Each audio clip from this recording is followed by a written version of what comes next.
Hey guys, இந்த 2025 நீங்க நினைச்ச மாதிரி இருக்குமா? உங்க லைஃப்ல இது வரைக்கும் எதுவுமே நடக்கல, இனிமே என்ன ஆக போகுதுன்னு மனசை விட்டு போய் ஃபீல் பண்ணிட்டு இருக்கீங்களா? எப்படி இந்த நிலைய கடந்து வர்றதுன்னு தெரியாம தவிச்சு போயிருக்கீங்களா? வாங்க, இந்த பதிவு உங்களுக்காக தான். உங்க லைஃப்ல இது வரைக்கும் நடந்த எல்லாத்தையும் மறந்து புது வாழ்க்கை ஆரம்பிக்கலாம். ஃபீல்ட் அவுட் ஆன பிளேயர் பல வருஷம் கழிச்சு திரும்ப ஃபார்முக்கு வந்து சிக்ஸர் அடிச்சு நொறுக்கிற மாதிரி உங்க லைஃப்ல ஒரு கம்பேக் கொடுக்க நீங்க ரெடியா? மனசு முழுக்க ஆசையும் நிறைய தேவைகளும் கனவுகளையும் வச்சுக்கிட்டு என்ன பண்றதுன்னு தெரியாம தோல்விகள்ல துவண்டு போயிருக்க ஒருத்தரா நீங்க? நிச்சயம் இந்த பதிவு உங்க வாழ்க்கையில ஒரு திருப்பு முனையை ஏற்படுத்தும். வெற்றிகளையும் புகழையும் அடைய உங்களுக்கு ஒரு வழிகாட்டியா இருக்கும். யாரோ ஒருத்தரோட வாழ்க்கையில ஒரு நல்லதை செய்ய முடிஞ்சா அதை விட சந்தோஷம் எதுவுமே இருக்காது. நம்ம எப்பவுமே வெற்றியை கொண்டாடுற அளவுக்கு தோல்விகளை நினைச்சு பாக்குறது இல்ல. ஆனா தோல்விகள் இல்லைன்னா உங்களுக்கு வெற்றியோட நிஜமான சுவை என்னன்னே தெரியாது. ஒரே முயற்சியில ஜெயிச்ச ஒருத்தர்கிட்ட போய் இந்த வெற்றி உங்களுக்கு எப்படி சாத்தியமாச்சுன்னு கேட்டா அவரு, நான் ரொம்ப ஹார்ட் ஒர்க் பண்ணேன், எனக்கு நிச்சயம் தெரியும், நான் கட்டாயம் ஜெயிச்சிருவேன்னு. ஒரு நாளைக்கு 12 மணி நேரம் அதுக்காக உழைச்சேன். இந்த மாதிரி மனுஷங்களாம் முடியாததெல்லாம் சொல்லுவாங்க. ஆமாங்க, ஒரு நாளைக்கு 10-12 மணி நேரம் உழைச்சா என்ன ஆகுறது? நம்ம என்ன மனுஷங்களா, மஷீனா? இதே ஒருத்தர் தொடர்ச்சியா தோல்வி அடைஞ்சிட்டே இருக்காரு. ஒரு நாள் அந்த வெற்றி அவருக்கு கிடைக்குது. இப்ப அவர்கிட்ட நீங்க போய் இதே கேள்வியை கேட்டா, பல தோல்விகள் தான் இந்த வெற்றி எனக்கு கொடுத்துச்சு, ஒவ்வொரு தோல்வியில இருந்தும் நான் என்ன செய்யக்கூடாதுன்னு கத்துக்கிட்டேன், இப்படி அமைதியா அடக்கமா ஒரு பதில சொல்லுவாரு. அதுக்காக ஃபர்ஸ்ட் டைம் வெற்றி அடைஞ்ச எல்லாரையும் குறை சொல்றதா நினைக்க வேண்டாம். இவங்க வாழ்க்கையிலே கஷ்டப்பட்டு தான் எல்லாத்தையும் சாதிப்பாங்க. ஒரு சின்ன தோல்வியை கூட எப்படி ஹேண்டில் பண்றதுன்னு தெரியாம போக நிறைய வாய்ப்பு இருக்கு. உங்க ஸ்கூல் டேஸ்ல ஃபர்ஸ்ட் ரேங்க் எடுக்கிற ஒரு பையன் திடீர்னு உடம்பு சரியில்லாம போய் வேற ஏதாச்சும் ஒரு ரீசன்ல 2வது ரேங்கோ 3வது ரேங்கோ எடுத்தா அவனோட ரியாக்ஷனை பாக்கணுமே. ஏதோ மலை இடிஞ்சு தலை மேல விழுந்த மாதிரி ஃபீல் பண்ணிட்டு இருப்பான். ஆனா எப்பவும் ஃபெயில் ஆகுற ஒருத்தன் பார்டர் மார்க்ல பாஸ் ஆனா கூட பெரிய வெற்றியா நினைச்சு கொண்டாடிட்டு இருப்பான். ஃபெயில் மார்க் வாங்கினவனும் பாஸ் ஆக முயற்சி செய்யற ஆளா தான் இருக்காங்க. ஃபர்ஸ்ட் ரேங்க் எடுத்தவனும் அதே தக்க வச்சுக்க இன்னும் அதிக முயற்சி செய்யற ஆளா தான் இருக்காங்க. சோ முயற்சி செய்யற எல்லாருமே ஏதோ ஒண்ணு நோக்கி நகர்ந்துகிட்டே இருக்காங்க. உங்க முயற்சிகளை நீங்க எப்படி செய்றீங்க அப்படிங்கறதுலதான் உங்க வெற்றியும் தோல்வியும் இருக்கு. நமக்கு சின்ன வயசுல இருந்தே சில விஷயங்கள் சொல்லி கொடுக்கப்பட்டிருக்கு. உங்க எய்ம் இல்ல நீங்க என்னவாக போறீங்கன்னு தெரியாமலே எல்கேஜில இருந்து +2 வரைக்கும் நல்லா படிக்கணும், நிறைய மார்க் வாங்கணும், எப்பவுமே ஃபர்ஸ்ட் 10 ரேங்க்குள்ள எடுக்கணும், விளையாட்டு நேரம்னா அது லீவ் டேஸ்ல மட்டும்தான், டிவி சினிமா இது எதுவுமே பார்க்காத ஒரு ஸ்டூடெண்ட் தான் பெஸ்டா இருக்க முடியும். இதெல்லாம் எழுதப்படாத விதிகள். இந்த விதியெல்லாம் இப்ப கொஞ்சம் கொஞ்சமா உடஞ்சிட்டு வர்றது கொஞ்சம் ஆறுதலான விஷயம்தான். அது கூட நம்ம பசங்க நம்மள போல ஆகக்கூடாது அப்படின்னு நினைக்கிற இந்த கால பேரண்ட்ஸ் தான் அது காரணம். ஆனா இப்ப பேரண்ட்ஸா இருக்க நிறைய பேருக்கு அவங்க காலேஜ்ல என்ன டிகிரி எடுக்க போறாங்கன்னு +1 படிக்கிற வரைக்கும் தெரிஞ்சிருக்கவே இருக்காது. இலக்கிய இல்லாம தான் படிச்சுட்டு இருந்தாங்க. சரி, கஷ்டப்பட்டு படிச்சாச்சு, காலேஜாவது நமக்கு பிடிச்ச மாதிரி எடுக்கலாம்னா அதுக்கும் ஒரு தடை. உங்க ரிலேட்டிவ்ஸ் யாராவது இல்ல உங்க அக்கம் பக்கத்துல இருக்க யாராவது ஒரு டிகிரியை படிச்சு வேலைக்கு போயிட்டா போதும், அவ்வளவுதான், உங்களோட சாய்ஸும் அதுவா இருக்கணும். சில நல்ல பேரண்ட்ஸ் இருக்காங்க, தன்னோட குழந்தை என்ன படிக்கணும்னு அவங்களே முடிவு செய்யட்டும்னு விட்டுருவாங்க. ஆனா இந்த சமூகம் அவங்கள தொடர்ந்து காயப்படுத்திக்கிட்டே இருக்கும். பசங்களை கண்டிச்சு வளர்க்கணும், எவ்வளவு நல்ல கோர்சஸ்லாம் இருக்கப்போ என்னப்பா இதுல போய் சேர்த்திருக்க, இப்படிதான் என் சொந்தக்கார பையன் ஒருத்தன் அப்படின்னு ஆரம்பிச்சு அவங்க முடிவு தப்பா இருக்குமோன்னு அவங்களே பயப்பட வச்சிருவாங்க. என்ன பண்றது, எப்போ இந்த மாதிரி மனிதர்கள் கூட தான் நம்ம வாழ்ந்தாக வேண்டிய கட்டாயத்துல இருக்கும். சரி, இதெல்லாம் ஏன் இப்ப சொல்லிட்டு இருக்கீங்க? ஸ்டார்டிங்ல நீங்க சொன்னது என்ன, இப்போ நீங்க பேசிட்டு இருக்குது என்ன? உங்க வெற்றி தோல்வியை நீங்க மட்டுமே முடிவு செய்யறதில்ல, உங்களை சுத்தி இருக்கவங்க, உங்க சமூகம், சூழல் இதெல்லாம் தான் நீங்க எப்படி இருக்கணும்னு முடிவு செய்யுது. இதுக்கு நம்ம எல்லாரும் பலியாகிற ஒருத்தரா தான் இருக்கும். உங்களுக்கு என்ன வேணும், நீங்க வெற்றின்னு நினைக்கிறது எது, உங்க திறன் எவ்வளோ, திறமை என்ன, உங்களுக்கு பிடிச்ச விஷயம் என்ன, இதெல்லாம் நீங்களே முடிவு செய்யற ஒரு விஷயம். உங்களுக்கு ஐடியா வேணா யாரோ ஒருத்தர் கொடுத்ததா இருக்கலாம், ஆனா முடிவெடுக்கிறது நீங்களா தான் இருக்கணும். அப்பதான் உங்களுக்கு ஏற்படுற எல்லாத்துக்கும் நீங்க பொறுப்பை ஏத்துக்க முடியும். யாரோ சொல்றதை கேட்டு படிச்சு வேலைக்கு போய் அடுத்தடுத்த நிலைக்கு ஏன் போறோம்னு தெரியாம கூட்டத்தோட கூட்டமா ஓடிக்கிட்டே இருக்க மனிதர்கள் ஒரு சமயம் சோர்ந்து போய் வாழ்க்கையை வெறுத்து போய் உட்காந்துருவாங்க. கசப்பான உண்மை என்னன்னா, நம்மள 80% பேர் இதை தான் இன்னமும் செஞ்சுகிட்டு இருக்கோம். ஏன் செய்யறோம், எதுக்கு செய்யறோம்னு புரியாம என்ன வேணும்னு ஒரு தெளிவு இல்லாம இருக்கப்பதான் உங்களுக்கு நடக்கிற எல்லாமே தோல்விகளா தெரியும். யாரோ ஒருத்தர் பெற்ற வெற்றி ஏன் உங்களுக்கு கிடைக்கலன்னு கவலைப்பட வைக்கும். சரி, என்ன செய்யலாம், எங்க இருந்து ஆரம்பிக்கலாம்? நீங்க ஸ்கூல் இல்ல காலேஜ் படிக்கிற ஒருத்தரா உங்க கனவுகள் என்ன? நீங்க எதை தேர்ந்தெடுத்தா அந்த கனவை சீக்கிரம் நிஜமாக்கலான்னு யோசிங்க. உங்க நெருக்கமான சில பேர்கிட்ட இந்த ஐடியா கேளுங்க, தப்பே இல்ல. ஆனா உங்களுக்கு எது சரியா இருக்கும்னு நீங்க தான் முடிவு செய்யணும். ஏன்னா ஸ்கூலு காலேஜ் இது ரெண்டுமே உங்க வாழ்க்கையை தீர்மானிக்கிறதுல முக்கியமான பங்கு வச்சிருக்கு. சரி, நான் காலேஜ் முடிச்சிட்டேன், வேலைக்கு கூட சேர்ந்துட்டேன், எனக்குன்னு ஒரு குடும்பம் இருக்கு, ஆனா என்னால எதுவுமே சிறப்பா செய்ய முடியல, எப்பவும் எல்லாத்துக்கும் நான் ரொம்ப கஷ்டப்படுறேன், நான் செய்யற எல்லா முயற்சியும் தோல்வியில முடியுது, எனக்கு எது மேலயும் நம்பிக்கை இல்ல, பொறுப்புகள் அதிகமா இருக்கு, ஆனா என்னோட செயல் அதுக்கு மேட்சே ஆக மாட்டேங்குது, பேசாம இருக்கிற இடம் தெரியாம ஒரு வாழ்க்கை வாழ்ந்துட்டு போயிருவோம், நமக்கே இந்த வெற்றி தோல்வியெல்லாம், இப்படியெல்லாம் கவலைப்படுறீங்களா? இருங்க, உங்களுக்காக தான் இந்த பதிவு. உங்க தோல்விகளை எப்படி வெற்றியா மாத்துறது, பல வருஷம் உங்களை தொடர்ந்து வந்த தோல்விகளை நீங்க விதின்னு நம்பிட்டு இருந்ததை எப்படி மாத்தலாம், அதுல இருந்து எப்படி வெளியே வரலாம், இது வரைக்கும் யார் கண்ணுக்கும் தெரியாம இருந்த உங்களை எப்படி எல்லாரும் ஆச்சரியமா பார்க்க வைக்கிறது. வந்துட்டேன்னு சொல்லு, திரும்ப வந்துட்டேன்னு சொல்லு. இந்த டயலாக் யார்கிட்டயும் சொல்ல வேண்டாம். உங்களுக்குள்ள நீங்க சொல்லிக்கலாம். அதுக்கு என்ன செய்யணும், எங்க இருந்து ஆரம்பிக்கலாம், வேற எங்க இருந்து? நம்ம நெருங்கிய நண்பரான ஃபெயிலியர்ஸ்ல இருந்துதான். எப்படிங்க தோல்விகளை போய் ஃப்ரெண்டுன்னு சொல்லிட்டு இருக்கீங்க? நம்ம ஃப்ரெண்டோட ஸ்பெஷல் குணம் என்னவா இருக்கும்? நம்ம எல்லாரும் புகழ்ந்து பேசிட்டு இருக்கப்போ ஒருத்தன் வருவான், இல்ல மச்சான் நீ செஞ்சது தப்பு அப்படின்னு தைரியமா நம்மகிட்ட வந்து சொல்லுவான். அதே போல நமக்கே நம்ம மேல ஒரு டவுட் வரப்போ, நீ செய்டா நான் இருக்கேன் உன் கூடவே இருப்பேன்னு சொல்லுவான். அதே மாதிரி ஒரு ஃப்ரெண்டு தான் இந்த ஃபெயிலியரும். உங்களால என்ன செய்ய முடியும், எவ்வளவு தூரம் போக முடியும்னு உங்களுக்கு சொல்ற ஒரு ஃப்ரெண்டு தான் இந்த தோல்விகள். உங்க திறமைய, உங்க கெப்பாசிட்டி என்னன்னு உங்களுக்கே புரிய வைக்கும். ஆனா நம்ம தான் அதோட உண்மையான பலன் என்ன தெரிஞ்சுக்காம, ஐயோ தோத்துட்டோம் இனிமே என்ன ஆக போகுதுன்னு கவலையோட அதை ஃபேஸ் பண்ணிட்டு வாழ்க்கை இன்னும் கஷ்டமா மாத்திக்கிட்டு இருக்கோம். உங்களுக்கு லைஃப்ல பெரிய கம்பேக் வேணுமா?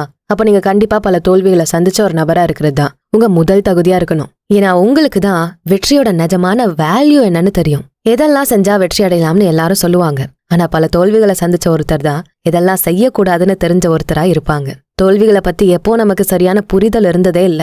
நம்பிக்கையோட இருக்கணும், தோல்விதான் வெற்றிக்கு படி, உங்களால முடியாத எதுவுமே இல்ல, இப்படி மோட்டிவேஷனலா பேசி பேசி அதை கடந்து போதான் சொல்லி கொடுத்திருக்காங்க. தோல்விகளை எப்படி ஏத்துக்கணும்னு யாருமே சொல்லி தரல. அதை முதல்ல அக்செப்ட் பண்ணிக்க தெரியணும். அப்பதான் அதுல இருந்து ஏன் தெரிஞ்சுக்கலாம்னு யோசிக்க முடியும். ஒரு இழப்ப ரொம்ப ஈஸியா கடந்து போயிடலாம், ஆனா தோல்வியை கடந்து போக கூடாது.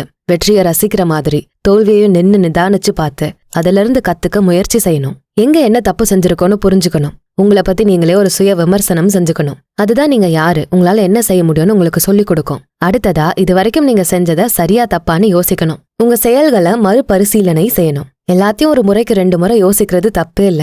உங்க முதல் முயற்சி யோசிக்காம எடுத்ததா இருக்கலாம், ஆனா அடுத்து நீங்க எடுக்க போறது உங்க தெளிவான ஒரு யோசனையா இருக்கணும். உங்க இலக்குகள் உங்க வாழ்க்கையோட ஒத்து போகுதான்னு திரும்பவும் பலமுறை யோசிக்கிறது தப்பே இல்ல. சின்ன சின்ன குறிக்கோள்கள் என்ன, உங்க முழு வாழ்க்கைக்கான திட்டங்கள் என்ன, இதெல்லாம் பத்தி ஒரு புரிதல் இருக்கணும். உங்களுக்கு உடனே தேவைப்படுற ஒரு வேலை, இல்ல உடல்நிலையில மாற்றம், உங்க உணர்வுகளை சரியா வச்சுக்கிறது, இதெல்லாம் உங்க குறுகிய கால குறிக்கோளா இருக்கலாம். எந்த விஷயங்கள் எல்லாம் உடனே ஒரு முடிவெடுக்கணும், உடனே உங்க வாழ்க்கை ஒரு தெளிவான நிலைக்கு கொண்டு வரும், இதெல்லாம் வச்சு முடிவு செய்யலாம்.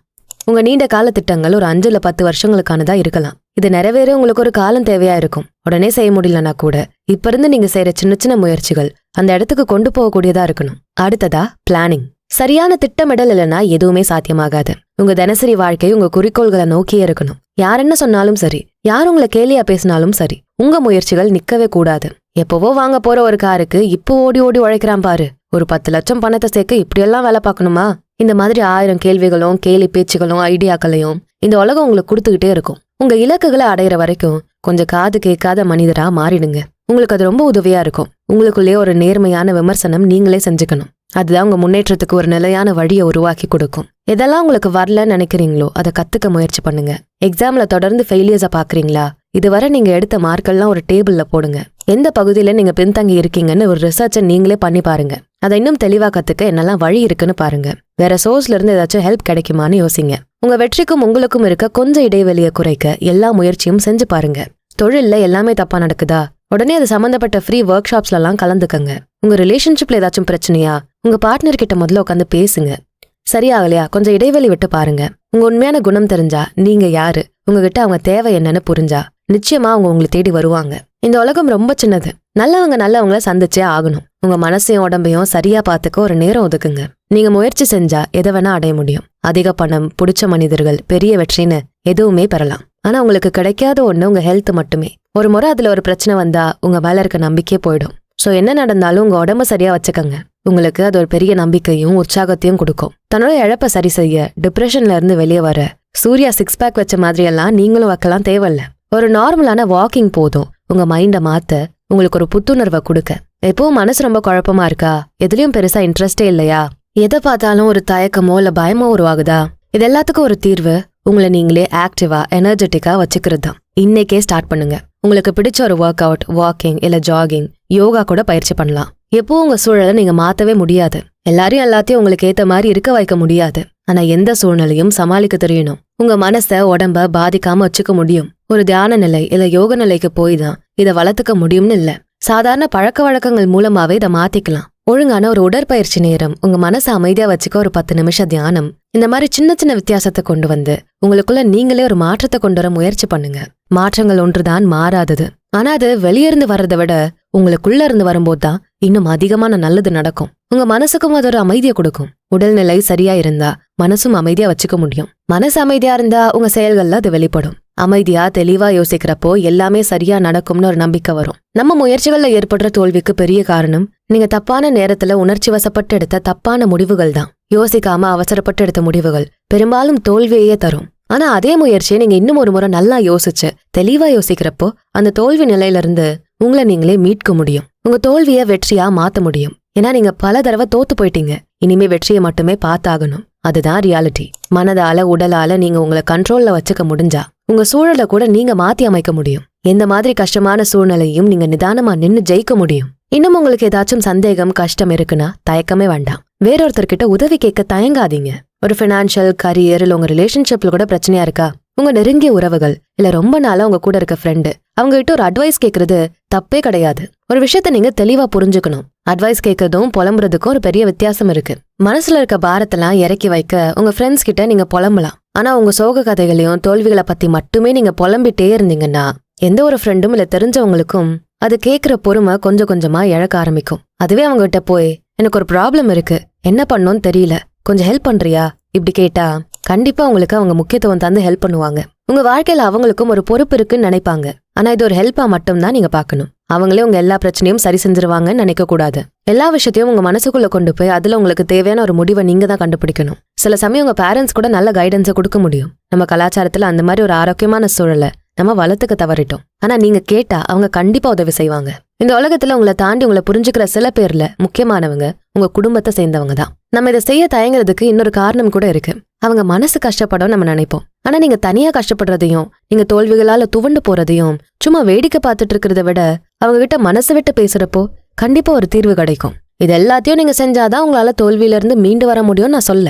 ஆனா இதுல எதை வேணா நீங்க பயன்படுத்தலாம்னு சொல்றேன். அதை பயன்படுத்தி கடைசியில முடிவு செய்ய போறது நீங்க மட்டும்தான். எந்த ஒரு வெளிப்புற செயலும் சொற்களும் உங்களை முழுசா மாத்த முடியாது. இந்த பதிவு கூட அப்படிதான். ஆனா ராமருக்கு சின்ன அணில் செஞ்ச உதவி மாதிரி இதுவும் இருந்தா அதுவே பெரிய சந்தோஷம் தானே. உங்களுக்குள்ள நீங்க தெளிவான ஒரு உறுதியை கொண்டு வரதான் உங்க நிலையான வெற்றிக்கு அடிப்படையான விஷயமா இருக்கும். பெரிய வெற்றி வர வரைக்கும் வெயிட் பண்ணாதீங்க. உங்க லைஃப்ல கிடைக்கிற சின்ன சின்ன வெற்றிகளை கூட கொண்டாட கத்துக்கங்க. அதுவே ஒரு பெரிய வெற்றியை உங்க வாழ்க்கைக்குள்ள கொண்டு வரும். எதுக்காக உங்க முயற்சிகளை நிறுத்த வேண்டாம். நேர்மறையா இருங்க.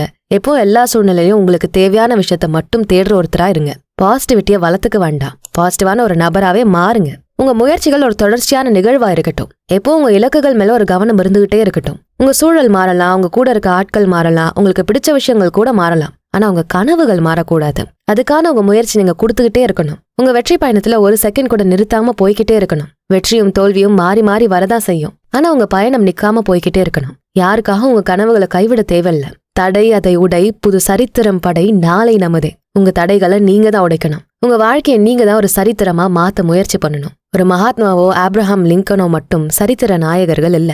அந்த லிஸ்ட்ல இன்னும் நிறைய பேர் இருந்திருக்காங்கல்ல, இப்பவும் இருக்காங்க. என்ன அவங்கள நிறைய பேரோட பேரு எந்த ஹிஸ்டரி புக்லயும் வர்றதில்ல. உங்க குடும்பத்துல கூட அப்படி ஒருத்தர் இருந்திருக்கலாம். ஏன் அது நீங்களா கூட இருக்கலாம். தோல்விகளை பார்த்து பயப்படாம அதை பார்த்து சிரிக்க கத்துக்கங்க. எவ்வளவு அடிச்சாலும் தாங்குறாயா, இவன் ரொம்ப நல்லவன் போல, இவனை இனிமே எதுவுமே பண்ண முடியாதுன்னு அந்த பிரச்சனையை உங்களை பார்த்து பயப்படுற மாதிரி உங்களை மாத்திக்கங்க. வெற்றியும் தோல்வியும் நிரந்தரம் இல்ல. நீங்க உங்களை முயற்சிகளால எங்க நிறுத்துறீங்க அப்படிங்கறதா முக்கியம். ஒரு வெற்றியில மட்டும் தேங்கி போகாதீங்க. அதே போல பல தோல்விகள் வருதுன்னா அதை பார்த்து பயந்தும் போகாதீங்க. வாழ்க்கை ஒரு வட்டம். மேல இருக்கப்போ நிதானமா இருக்கணும். அதே சமயம் கீழே விழும்போது உடனே எழுந்துக்க தெரியணும். இந்த 2025 மட்டும் இல்ல, இனி வர எல்லா வருடங்களும் உங்களுக்கு பல வெற்றிகளை கொண்டு வரும். ஐ ஆம் பேக்னு உங்களுக்கு நீங்களே சொல்லிக்கிட்டு உங்க வாழ்க்கைய இன்னையில இருந்து புதுசா வாழுங்க. மேலும் இதே மாதிரி சிறந்த பதிவுக்கு நம்ம சேனலை தொடர்ந்து பாருங்க. இந்த வீடியோ பிடிச்சிருந்தா அதுக்கு ஒரு லைக்கை போட்டுட்டு உங்க ஃப்ரெண்ட்ஸ் அண்ட் ஃபேமிலிக்கு ஷேர் பண்ணுங்க. நம்ம channels Beyond Ordinary and Body and Soul Tamil ரெண்டுத்துக்கும் சப்ஸ்கிரைப் பண்ணிட்டு பெல் ஐக்கானும் அழுத்திடுங்க. நான் உங்களை அடுத்த வீடியோல பாக்குறேன். நன்றி.